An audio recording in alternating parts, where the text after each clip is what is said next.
നിങ്ങൾ Charles മാൻസന്റെ cult അംഗങ്ങളെ ശ്രദ്ധിച്ചാൽ അവരുടെ കീഴ്ഭാഗത്തെ കൺപോളകൾ എത്രത്തോളം മിനുസമുള്ളതാണെന്ന് കാണാൻ കഴിയും. ഇത് കാര്യങ്ങൾ കണ്ണടച്ച് വിശ്വസിക്കുകയും എളുപ്പത്തിൽ സ്വാധീനിക്കപ്പെടുകയും ചെയ്യുന്ന ഒരു വ്യക്തിയുടെ വ്യക്തമായ അടയാളമായി വിദഗ്ധർ ചൂണ്ടിക്കാണിക്കുന്നു. ചാൾസ് മാൻസൺ എന്ന വ്യക്തിയുടെ വിചിത്രമായ സ്വഭാവങ്ങളും അയാളുടെ അനുയായികൾ കാണിച്ച അന്ധമായ അനുസരണയും അതിലെ ഷെയർഡ് സൈക്കോസിസ്, പങ്കിട്ട മാനസിക വിഭ്രാന്തി എന്ന ആശയവും ഉൾപ്പെടുത്തിക്കൊണ്ടുള്ള ലളിതമായ വിവരണമാണ് ഇത്. ഇരുണ്ട സ്വാധീനത്തിന്റെ യഥാർത്ഥ കഥ. 1960കളുടെ അവസാനത്തിൽ അമേരിക്കൻ സമൂഹത്തെ ഞെട്ടിച്ച ഒരു കൾട്ട് നേതാവായിരുന്നു ചാൾസ് മാൻസൺ.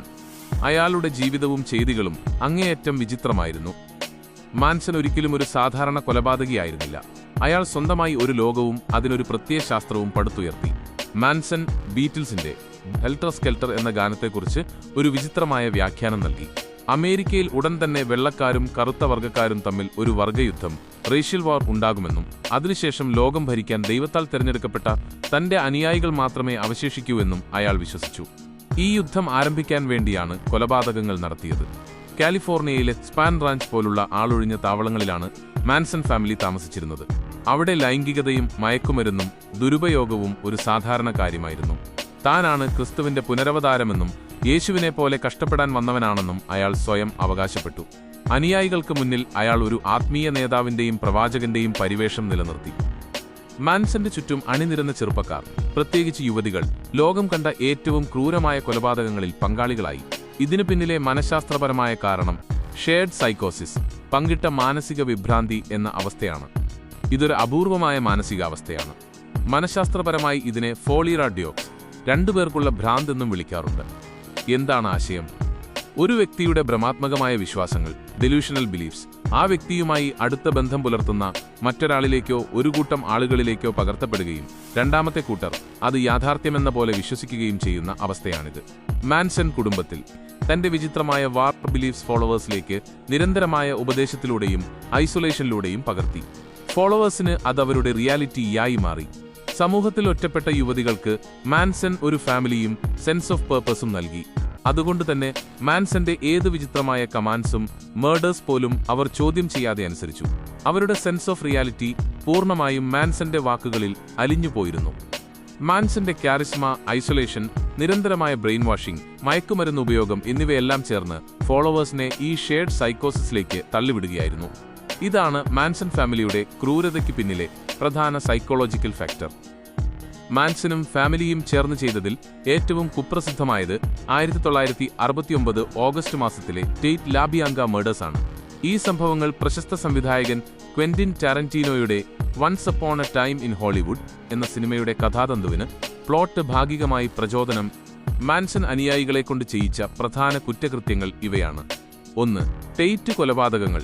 സംവിധായകൻ റോമൻ പോളൻസ്കിയുടെ ഭാര്യയും നടിയുമായിരുന്ന ഷാരോൺ ടെയ്റ്റ് ഉൾപ്പെടെ 5 പേരെയാണ് മാൻസന്റെ അനുയായികൾ ക്രൂരമായി വധിച്ചത്. ഈ സമയം ഷാരോൺ ടെയ്റ്റ് ഗർഭിണിയായിരുന്നു.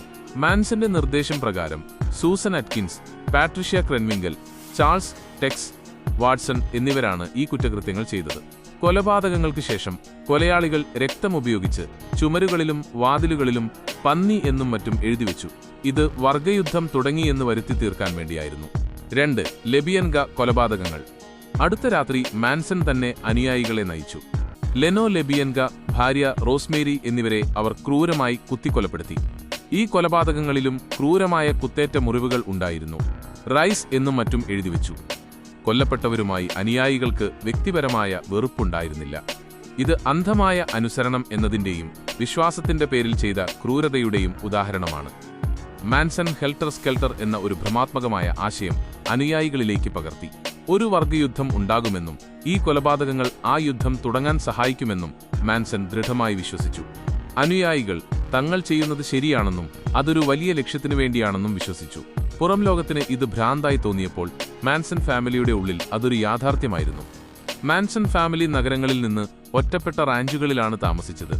അവിടെ മാൻസന്റെ വാക്കുകൾ മാത്രമായിരുന്നു നിയമം. ഈ ഒറ്റപ്പെടൽ അവരുടെ യാഥാർത്ഥ്യബോധം ദുർബലമാക്കി.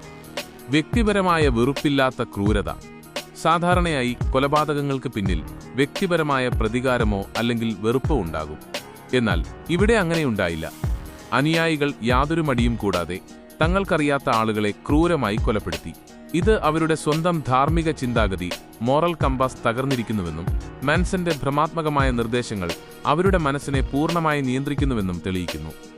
ചുരുക്കത്തിൽ, മാൻസൺ ഫാമിലി അംഗങ്ങൾ ചിന്തിക്കാനുള്ള കഴിവ്, സെൻസ് ഓഫ് തിങ്കിംഗ് നഷ്ടപ്പെട്ട് ഷെയർഡ് സൈക്കോസിസ് എന്ന മാനസികാവസ്ഥയിൽ മാൻസന്റെ ഭ്രമങ്ങൾ പങ്കുവയ്ക്കുകയും ആ ഭ്രമങ്ങൾ യാഥാർത്ഥ്യമാക്കാൻ വേണ്ടി അതിക്രൂരമായ കുറ്റകൃത്യങ്ങൾ ചെയ്യുകയുമായിരുന്നു. 2017 നവംബർ 19 83 വയസ്സിൽ സ്വാഭാവിക കാരണങ്ങളാൽ കാലിഫോർണിയ സ്റ്റേറ്റ് പ്രിസണിൽ വെച്ച് അയാൾ മരിച്ചു. ടെയ്റ്റ് ലാബിയാങ്ക മർഡേഴ്സ് ഉൾപ്പെടെയുള്ള ക്രൈംസിന് മാൻസനെ ആദ്യം വധശിക്ഷയ്ക്ക് വിധിച്ചിരുന്നു. എന്നാൽ 1972 കാലിഫോർണിയ വധശിക്ഷ താൽക്കാലികമായി നിർത്തലാക്കിയപ്പോൾ അത് ജീവപര്യന്തമായി കുറച്ചു. പിന്നീടൊരിക്കലും അയാൾക്ക് പരോൾ ലഭിച്ചില്ല. മാൻസന്റെ നിർദ്ദേശപ്രകാരം മർഡേഴ്സിൽ നേരിട്ട് പങ്കെടുത്ത പ്രധാന ഫോളോവേഴ്സ് മിക്കവരും ഇപ്പോഴും ജയിലിലോ അല്ലെങ്കിൽ ജയിലിൽ വെച്ച് മരണമടഞ്ഞവരോ ആണ്.